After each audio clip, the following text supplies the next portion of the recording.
جی اسی طرح شیعہ میں یا علی مدد کہتے ہیں، وہ بھی آپ نے کہا کہ وہ ایک عادت ہے، وہ ایک رواج ہے، وہ اس کا ہم بدعت نہیں سمجھتے۔ تو اسی طرح باقی پھر یہ تو پھر ساری بدعتیں نہیں نہیں، ختم ہو جائیں گی آپ جو نے صحیح نہیں سمجھا، صحیح نہیں سمجھا۔ دیکھیں جو وہ بریلوی جو کرتے ہیں۔ گریٹنگ کے وقت، گریٹنگ سمجھیں، تحیت کے وقت جب ہم ملاقات ہوتی ہے تو کہتے ہیں یا علی مدد، یہ تحیت کے طور پر ایک کلچر ہے۔ تحیت جب کرتے ہیں جی نا ہم، سلام، کوئی سلام دیتا ہے کہ السلام علیکم یا علی مدد، یہ بعض لوگ کہتے ہیں کیا حال چال ہے بھائی، یہ کیا حال چال ہے، یہ کلچر ہے، ٹھیک ٹھاک ہے آپ، جی یہ کلچر ہے۔ یا علی مدد کہنا یہاں پہ کلچر ہے، لیکن خود اہل بیت علیہ السلام سے مدد طلب کرنا یہ ہمارے ہاں یہ کلچر نہیں ہے، یہ ہمارے ہاں اس کی حدیث ہے۔ جی ملاقات کے وقت جب کسی آدمی سے ملاقات کرتے ہیں نا، میں آپ ہم دونوں کی ملاقات یا علی مدد کہہ دیں، تو یہ اہل بیت علیہ السلام سے محبت کا اظہار کرنے کا طریقہ ہے۔ یہ ہم نے کہا یہ کلچر ہے، لیکن خود یا علی مدد کہنا یعنی اہل بیت علیہ السلام سے آپ مدد طلب کرنا، یہ کلچر نہیں ہے، یہ شریعت کا حکم ہے، اہل بیت علیہ السلام کے احادیث ہے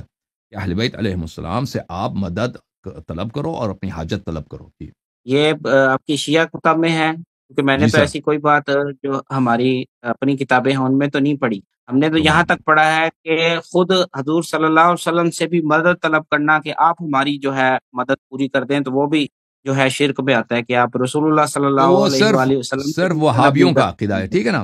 ابن تیمیہ سے پہلے کوئی اس کو نہیں کہتا تھا کہ کسی آپ رسول صلی اللہ علیہ وسلم سے استغاثہ کریں، یہ شرک ہے۔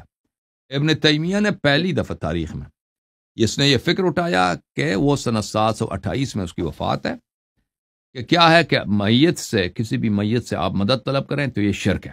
اس کے پاس نہ قرآن کی آیت ہے نہ کوئی حدیث ہے، کچھ بھی نہیں ہے۔